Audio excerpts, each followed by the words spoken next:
Chapter 8: Destiny and the Journey into Change.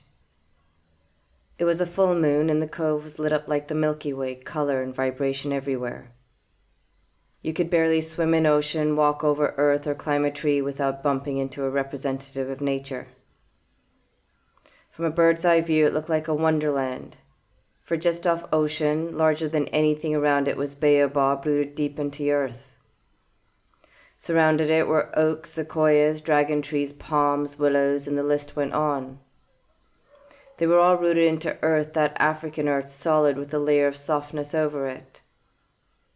Scattered around the trees were flowers of every sort, roses, sunflowers, daisies, tulips, and so many more of every color and shape.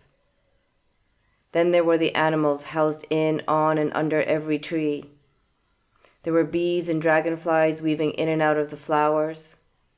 Ocean had settled itself into a bay interrupted with a scattering of protruding rocks. Across the ocean and reclined against the rocks were pods, groups, and even solitary representatives of the marine world. Some lay on their backs, others moved up and under the surface like a sewing needle, making their way across the material landscape. Every color and shape you could ever imagine was represented and existed in perfect harmony. We'd begun to arrive earlier and earlier to listen to the story of our soulmates. Stories of torture, destruction of habitats, shootings, and cages, so many cages. Once in a while there were stories of love, of how a human had saved them, freed them from nets left in the ocean, traps on land, and brought them back to life and then released them. Of how there were humans that walked beside them day and night in the African bush to save them from poachers. These selfless humans had dedicated their whole lives to us because they understood that their survival lay in us, not the other way around. It was shameful in a way because they were protecting us from their own species. We would have had no need for them if they had learnt to live with us, to accept death, and to not constantly seek to prolong life to the point of even freezing themselves and regenerating their organs such that their population continued to grow to numbers that would soon be unsustainable. Why could they just not understand that death was life, not permanent, but a transformation from one energetic life to another? As I landed in the sanctum of the cove, I listened to a conversation in progress about destiny. A bee had been buzzing around a group of humans who were explaining their present-day predicament and claiming that there was nothing they could do but surrender to their actions because they were being guided by their destiny. Before joining the conversation that was taking place by telepathy, I took a moment to take on the luminous glow of everything around me that was created by the light of sun, that had begun its slow disappearance as Earth rose. He used broad strokes to paint sky with pinks mixed in with orange and a deep blue. It seemed all of us below it had taken on its hue. "Eagle," squawked Hawk, and I was shaken out of my transfixion of all that surrounded me. "Explain destiny to these bees, would you? They've been buzzing around me with a question that I don't know how to answer." "May I?" asked Orangutan, who was swinging from limb to limb, greeting all the new arrivals, as well as those that had been coming for months now. "Why not?" I answered. I knew that Orangutan was a yogi under all that hair. A slow-moving hush descended over the cove as all ears and senses turned to Orangutan. "Hold on, wait for me. I want to know the answer as well." Out of what seemed like nowhere, Corey appeared. We'd begun to feel so safe in this magical place that none of us had tuned into the approaching human energy. Most probably because it sat in peace and did not send out threatening or fearful signals anymore. We all turned our heads in surprise as moon rotated and ocean swelled. "Why, hello, Corey," we greeted him in unison, and each of us saluted him in our own ways. He in turn placed the palms of his hands together and bowed back to us. "You have become as smooth and slippery as a snake," said Snake as his tongue whipped in and out. He made his way slowly up Corey's leg to wrap himself around his neck, hugging him all the way up. "See, humans keep mistaking my hugs for death squeezes," he sighed as he settled onto Corey. Corey just stood there frozen. His mind was unable to comprehend that there was a snake wrapped around him. "Corey," Take a slow inhale, starting from the expansion of the belly, and then a long exhale. Close your eyes, drop out of your mind, and just feel Snake. Feel his warmth, his love, and most of all, his humor. Keep the exhale long, relaxing belly in and up at the end of it. As you do this, remember the diaphragm will squeeze the vagus nerve that runs through it and release acetylcholine that will kindly ask the heart to slow down its beat. We all watched in silence as we began to feel the human's heartbeat slow down. By lowering and lifting the diaphragm, he gently moved his body out of fear and into awareness. In the place of fear, what we felt rise in him was joy as he surrendered to the energy Snake was passing on to him. He opened his eyes just as his face broke into a humongous smile, and he turned to look at Snake. "Thank you." Snake squeezed a little and slowly made his way back to earth, and Corey made his way to the edge of the ocean, where I was perched on a hippo. There was no longer need for words between us. Without a word, he conveyed his love to me and to all that had gathered, and then sat down on earth between a flamingo and an armadillo. "Destiny," began Orangutan, "is another word you humans use without fully understanding what it means. It is a word you throw around to excuse and escape responsibility for your actions, behaviors, and predicaments. Sadly, it is too often used to justify evil and meanness. So before we begin with the guidelines that are the foundation stones of yoga, let me create some clarity in the amusement park that is your mind. Now, Corey, you may think it is a coincidence that we met, but there's no such thing as chance. Every single effect has a cause that is governed by the laws of the universe, of which we are all a product. Therefore, our meeting was not by chance, but a direct result of a cause or a series of causes that can go as far back as our past lives. Everything that is happening now between us has a relationship to that which came before it and the actions we took that delineated our journeys. As you stand in your present moment and observe your life, know it has been defined by you and not by some force beyond you. You, yes you, have written the software that guides your life through the mental and physical habits you have created, through the neurological pathways you ride every day, through your repetitive thoughts, and through everything you give permission to enter your mind through your 10 senses. Basically, your destiny is influenced by everything you put in your mind, everything already sitting in your mind, and all the karmas and samskaras from former incarnations grooved into your consciousness. All these bear a tremendous influence on your actions, behaviors, thoughts, and words, and together they make up the software known as your mind. This software then determines the path your life will follow. Every action you took at some point in the past is influencing your present life. And every action, thought, and behavior you take in this moment will have an effect at some point in your future. And this will be your destiny, defined and created by you.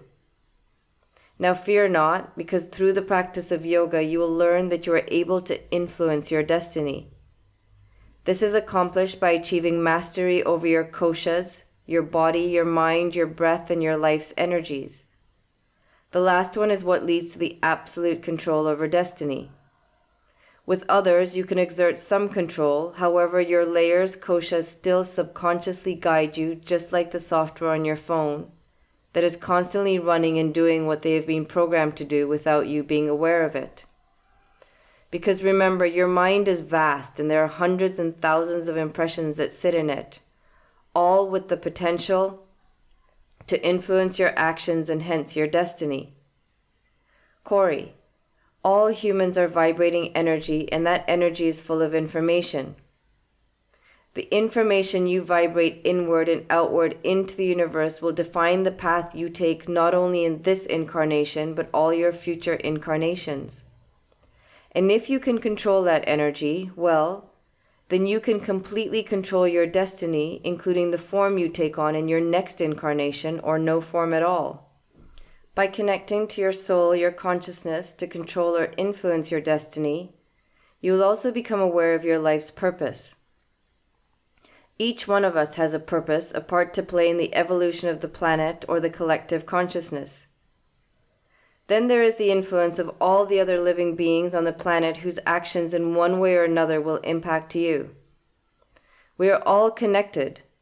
So to change the destiny of the entire planet, it is not enough just for a handful of humans to clamber onto the path towards enlightenment. No, a vast majority of you must exit the merry-go-round that you ride every day and begin the climb up the mountain of knowledge towards your true self. And that, my friend, is the story of destiny. As orangutan finished her grand speech, I looked around me to an orchestra of silent pondering.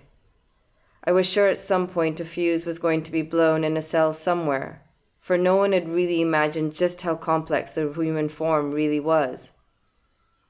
And now finally, we shall begin to explain the 8 limbs of yoga, the toolbox that will get you to destination self, from which it is just a hop, skip, and jump into the collective consciousness. I flew around happy as an eagle could be to finally start laying down tangibles. Eagle. Come on, let me start this story, please, squawked Hawk, flying around like a B-52 bomber jet plane, except she killed no one but her food. Yes, go ahead. Well, Corey, smiled Hawk with her whole body. Scoot over a little and let me perch beside you. Ah, yes, much better. I love the smell of humans when they don't mask it with perfumes and soaps. Don't you humans know that if you feed and hydrate your body well and look after it, your natural smell is delectable? Corey laughed at this, especially as it emerged from the most powerful hawk he had ever laid eyes on. Let us begin, shall we? The first limb of yoga is the ethical guidelines by which we live our lives, known as yamas and niyamas. There are a total of 10, which if you think about it, is very interesting. Let me just remind you that yoga preceded all religions, and we shall leave it at that. These guidelines are the foundation stones on which the yogic discipline builds the journey into the self. Therefore, anything not built upon this foundation is susceptible to collapse at any time. These ethical guidelines seek to clean and calm the mind, to cleanse the chitta, and flatten the oceanic mind such that the vitris, which are wave upon wave of impressions and thoughts, are not constantly rising to the surface. Once calmed and cleansed, the observer of all, the true self, can see its reflection in the purity of the mind. Yamas are also known as abstinence or restraints and are 5 in number. There is amsa, non-violence, astya, non-stealing, satya, truthfulness, brahmacharya, moderation, and apriga, non-greediness. These are seen as great vows for all humans at all times and in all circumstances, if that human seeks a life of freedom for all suffering. Niyamas are 5 observances: saucha, purity; santosa, contentment; tapas, acceptance of pain but not causing it; sadhya, self and spiritual study; and ishvara, surrender to the universe and selfless service to all living beings. Now, before we go into slightly more detail about each, it is important for you to understand this. You can reach spiritual heights without embracing any one of these guidelines, but there is a wee little problem with this. Through the practice of asanas, pranayama, and meditation, you will move and shift prana. At some point, you will tap into what is known as the Kundalini Shakti, the divine energy that lays coiled at the base of your spine. When awakened, everything that is held in your mind, your tendencies, habits, samskaras, impressions, and thoughts will awaken with it and be amplified. Therefore, if your mind is not purified and filled with tendencies towards anger, negativity, hate, sex, and greed, then this is what will be magnified in your mind. And well, I don't think I have to tell you how destructive this will be, not only to you, but to others. Equally important for you to understand is that every time you engage in these ethical guidelines, you are planting seeds of love, kindness, compassion, and acceptance and truth in your mind. By repeating these guidelines in all your actions and words, you are then watering them until they grow into a beautiful mind. Every time you choose to engage in a yama or a niyama, and instead choose to plant seeds of anger and other negativities in you, you nurture an unhealthy, polluted mind. And might I remind you, human, that your reality is based on your perception, which is influenced by your mind. Therefore, an impure mind filled with anger, lies, and negativity will create such a reality in your world, as well as deep pain in your body, because as you will remember, everything gets stored in your cells. I shall explain the first one to you today.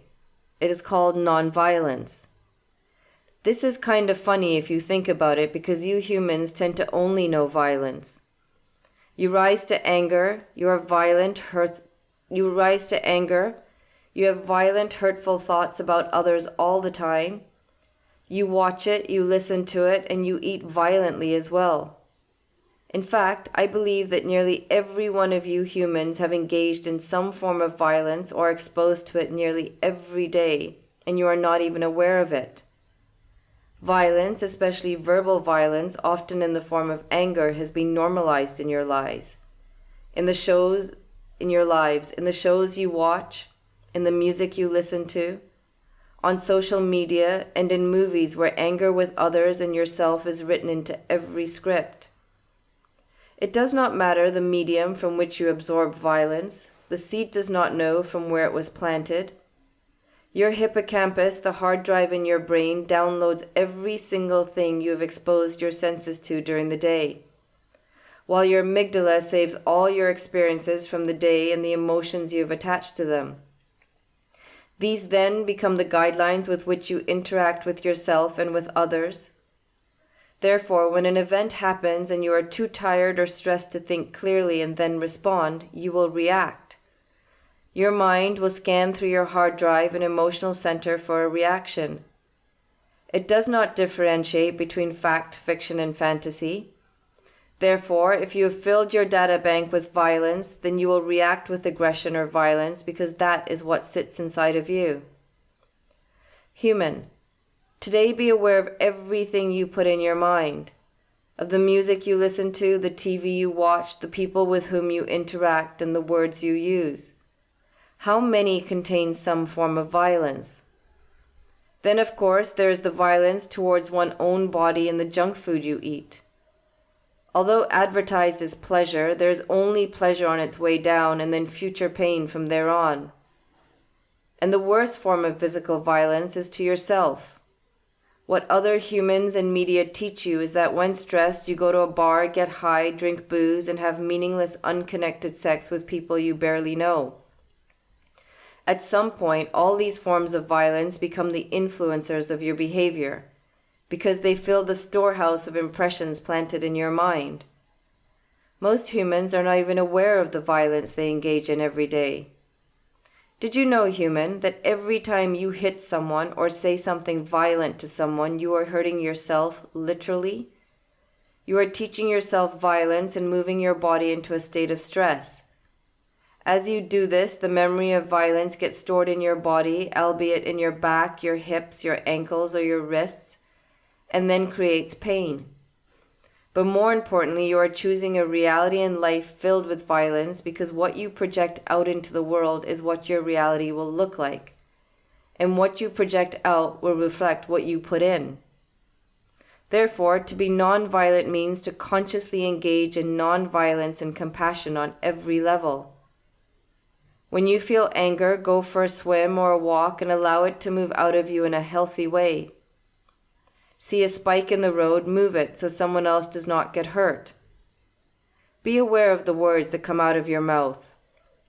Choose forgiveness and kindness as responses to negativity and watch how magic starts to take place in your life. Every action has an effect that reflects the action. But do you know where you humans are most violent these days?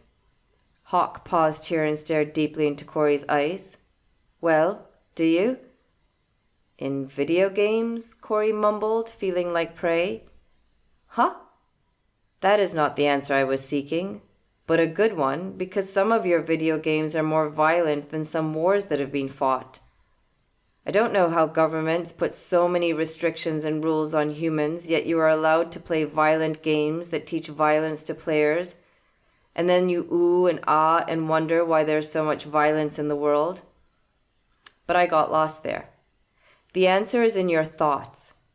I have seen the human meet someone, greet them and be polite, and then turn around to say things in their head like, I wish that person would drop dead, or I hate that person. Or you engage in violent thoughts about yourself with such statements as, I am such a loser, I am stupid, I'm not worthy of that person. When you understand that violence includes thoughts, non-violence just gets a whole lot more challenging, does it not? You got that, Hawk, laughed Baobab. It is at this stage that yoga begins to weed out those who really seek change from those who want to play the video game of yoga, wear the badge of yoga, but not really practice yoga. Now, Corey, Hawk continued, to end today's story of violence, let me squawk that when we speak of non-violence, it is not a negative thing, but rather that in acting non-violently, you are positively expressing the universe that exists within you, and which pervades in all living beings as love, peace, and calmness. The more you engage in non-violence, the more you will become aware that the source of most violence in humans is fear and insecurity, both of which are fed to you from nearly every medium of media in today's world. You know, human, we in nature only sting, prick, or bite your species when you engage in violence with us, and because we see the violence as a threat to our very existence, whereas humans rarely use violence to ensure literal survival. To begin the journey of non-violence, understand that it begins with the self-study of your mind and what violence sits in there. Here are some questions with which you can begin. Are your thoughts and actions harmful towards others or yourself in any way? For example, do you put yourself down, say you are unworthy, or call yourself negative, violent words? Are you careless or uncaring in the way you handle things or move through your life? Are your dietary choices harmful to yourself and to other species? Are your communication patterns nonviolent? Do you seek to dominate the conversation? Do you listen fully to the other, or do you get annoyed easily if someone does not agree with you? Are you sarcastic? Is your humor at the expense of other people? And how do you express yourself emotionally? Do you express yourself through anger, annoyance, or impatience? Do you consider the feelings of the recipient of your emotions? As a beginner to this practice, you will fail monumentally sometimes, and that is okay.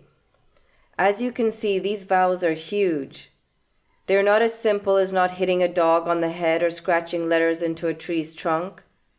So set the bar low to start off with and create consequences for yourself every time you fail to engage in nonviolence. Just then the air around us cracked open and an enormous trumpeting sound reached all of our hearts and squeezed us so hard that our breathing became collectively erratic. I flew into the air and watched a herd of elephants come down to ocean's edge and crumble to the ground. What is it? I whispered to the enormous African elephant.